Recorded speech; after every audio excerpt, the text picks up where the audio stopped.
প্রিয় দর্শক, আসসালামু আলাইকুম। আপনাদের প্রীতীয় শুভেচ্ছা জানিয়ে শুরু করছি নতুন আজকের আরেকটি প্রতিবেদন। আপনারা দেখতে পাচ্ছেন আমার সামনে এক ফুটফুটে সুন্দরী পর্দাশীল বোন দাঁড়িয়ে আছে। আমরা আজকে বোনের বাস্তব জীবনের গল্পগুলো আপনারা তুলে ধরবো। আসসালামু আলাইকুম আপু। ওয়ালাইকুম আসসালাম ভাইয়া। ভালো আছেন আপু? হ্যাঁ ভাইয়া, মোটামুটি ভালো আছি। নাম কি আপনার? নাম প্রিয়া। প্রিয়া, নামটা তো অনেক সুন্দর। ও প্রিয়া ও প্রিয়া নামে একটা গান আছে, শিল্পী আসিফের। গানটা হ্যাঁ। আপনি গাইতে পারেন? না ভাইয়া। গানটা কখনো গান? না। গানও নাই। আচ্ছা আচ্ছা, ইউটিউবে কেন আসছেন বোন? এই তো আর কি, অনেক কষ্টের পরে আসছে।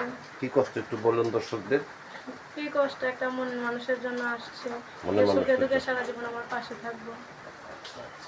এই যে আপনি পর্দা করে রাখছেন, সবসময় কি পর্দার মধ্যেই থাকেন? হ্যাঁ। যদি কোনো ব্যক্তি আপনাকে ভিডিওগুলো দেখতে চায়, আপনি কি আপনার সাথে এই মতো কথা বলবেন বা আপনার মুখটা দেখাবেন? হ্যাঁ, দেখাবো। দেখাবেন, সত্যি সত্যি দেখাবেন তো? হ্যাঁ, সত্য কথা। তো আপু যে বর্তমান কি কাজ করতেছেন? বর্তমান মানুষের বাসায় সেলাই মেশিনের কাজ করি। সেলাই মেশিনে কাজ করে আপনার সংসার চলে? হ্যাঁ, চলে। আবার আব্বু কাজ করে। ওই যে ইউটিউবে আসছেন মনে মনে শুধু না সাহায্য সহযোগিতার জন্য? না ভাইয়া, সাহায্য সহযোগিতার দরকার নেই। যে আমাকে ভালোবাসবে তার কাছেই আমি বিয়ে বলবো। আচ্ছা আচ্ছা, সে যদি দেশে এবং দেশের বাইরে থাকে কোনো সমস্যা আছে? না ভাইয়া, কোনো সমস্যা নেই। তার যদি বউ বাচ্চা থাকে?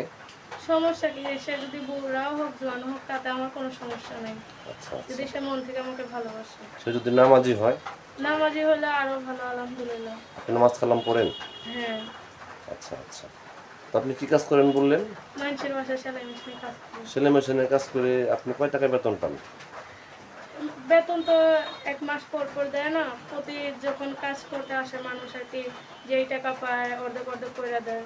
আচ্ছা আচ্ছা, এটা আপনি চলতে পারতেছেন না? পারতেছে না। আচ্ছা আচ্ছা, এখন দেশ বিদেশ থেকে অনেক ব্যক্তি আপনাকে ফোন দিবে, ঠিক মতো কথাবার্তা বলবেন তো বোন? হ্যাঁ ভাইয়া।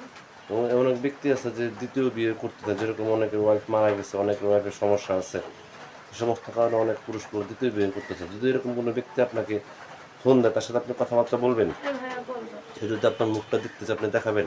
হ্যাঁ, দেখাবো। আপনার কি নাম্বার আছে? ভাইয়া, ইমো নাম্বার আছে, কিন্তু আমি আর কি, আমার ফোনটা নষ্ট হয়ে গেছে। যদি কোনো ব্যক্তি আপনাকে ভালোবেসে ফোনটা ঠিক করে দেয়, আপনি কি তার সাথে কথা বলবেন? হ্যাঁ ভাইয়া, বলবো। আপনি কার কাছে বলতে চান দর্শকদের উদ্দেশ্যে? না ভাইয়া, শুধু একটাই কথা বলবো যে ফোন দিবেন, কোনো খারাপ মন্তব্যে ফোন দিবেন না, এইটাই। তো প্রিয় দর্শক, এই প্রিয়াপুর কথাগুলো শুনলেন। প্রিয়াপুর একজন গৃহস্থ ঘরের মেয়ে, একটু যারা আসতে চান মনের মানুষের জন্য, যদি কোনো ব্যক্তি আপুকে ভালোবেসে কাছে পেতে চান বা যোগাযোগ করতে চান, আপনার নাম্বারটি হচ্ছে 01350475202। নাম্বারটা আমি আবারও বলছি, 01350475202। এই নাম্বারে যোগাযোগ করতে পারবেন। প্রেম, ভালোবাসা, সাহায্য সহযোগিতা, যেটা কোনো সেটা আপনাদের একান্ত ব্যক্তিগত ব্যাপার। বেশি বেশি করে নামাজ পড়েন এবং বেশি বেশি করে দেশটাকে ভালোবাসেন। ভালো থাকেন। আসসালামু আলাইকুম।